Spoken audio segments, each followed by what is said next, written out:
ഞങ്ങളുടെ ജീവിതത്തിൽ ഞങ്ങൾ കർത്താവിൻ്റെ കൃപയിലേക്ക് കടന്നു വന്നു. പതിനായിരക്കണക്കിന് ആത്മാക്കൾ ദൈവസന്നിധിയിലേക്ക് കടന്നു വരുന്നത് അങ്ങൾ കണ്ടിട്ടുണ്ട്. അവരുടെ ജീവിതത്തിൽ സംഭവിക്കുന്ന മാറ്റം എന്താണ്? ക്രിസ്തുവിൽ ഒരാൾ കടന്നു വരുമ്പോൾ സംഭവിക്കുന്ന യഥാർത്ഥ മാറ്റം എന്തൊക്കെയായിരിക്കും? ആ വലിയൊരു സബ്ജക്റ്റാണ് ഞാൻ ചോദിച്ചത്. അതെ, ഒരു വ്യക്തിയെ കർത്താവ് യഥാർത്ഥത്തിൽ സ്പർശിച്ചു കഴിഞ്ഞാൽ രാവും പകലും പോലുള്ള വ്യത്യാസം തന്റെ ജീവിതത്തിൽ നടക്കും.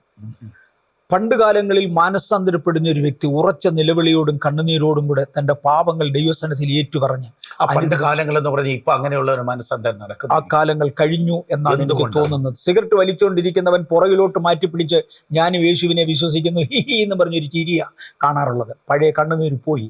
ഇവിടെ കൊണ്ടോ പരിശുദ്ധാത്മാവിന്റെ പ്രവർത്തനങ്ങളെ മനസ്സിലാക്കാൻ കഴിയാതെ പോകുന്നു. ഇവിടം കൊണ്ടോ കോംപ്രമൈസ് ചെയ്തു പോയി.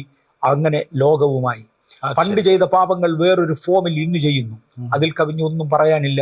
മാനസാന്തരം പേരിന് മാത്രം എന്ന് പറഞ്ഞാൽ അതിന്റെ കളർ മാത്രമേ മാറുന്നുള്ളൂ, പെയിന്റ് മാറുന്നേ ഉള്ളൂ. എക്സാക്ട്ലി. ഒരു വണ്ടിയുടെ പെയിന്റ് മാറുന്നപ്പോൾ അതെ, എന്റെ എഞ്ചിൻ മാറുന്നില്ല, എന്റെ ചേസ് മാറുന്നില്ല, ഗിയർ ബോക്സ് മാറുന്നില്ല, എന്റെ നിറം മാത്രം മാറും. അതെ, അതുകൊണ്ട് കുറച്ചുനാൾ ആരാധനയ്ക്ക് വന്നു, പിന്നെ അവൻ വരുന്നില്ല. എക്സാക്ട്ലി. ഞാനും പെന്തിക്കോസില, ഞാനും വിശ്വാസിയ. വല്ലപ്പോഴും ഒരിക്കൽ ദശാംശം എന്നും പറഞ്ഞ് എന്തെങ്കിലും ഒന്ന് സഭയ്ക്ക് കൊടുത്തൊന്നും വരും.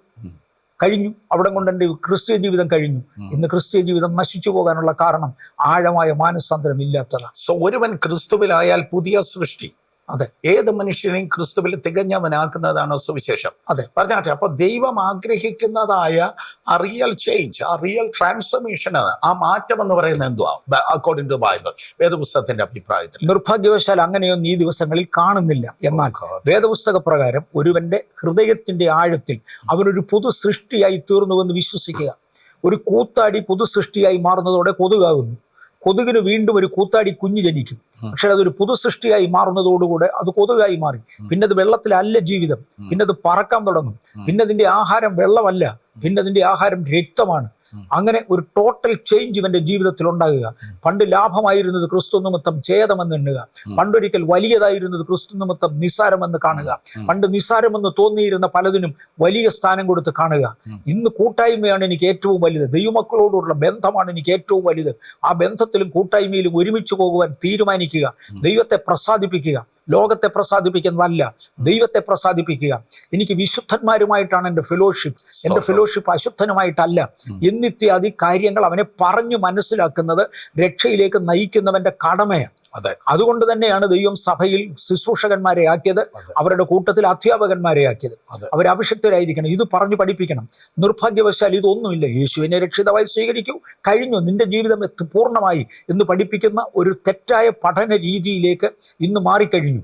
ജീവിതത്തിലെ ആഴമായ വ്യത്യാസത്തെക്കുറിച്ച് പഠിപ്പിക്കാൻ ആളില്ലാതായി, മാതൃക കാണിക്കാൻ ആളില്ലാതായി. മാതൃക കാണിക്കാൻ ആളില്ലാതായി.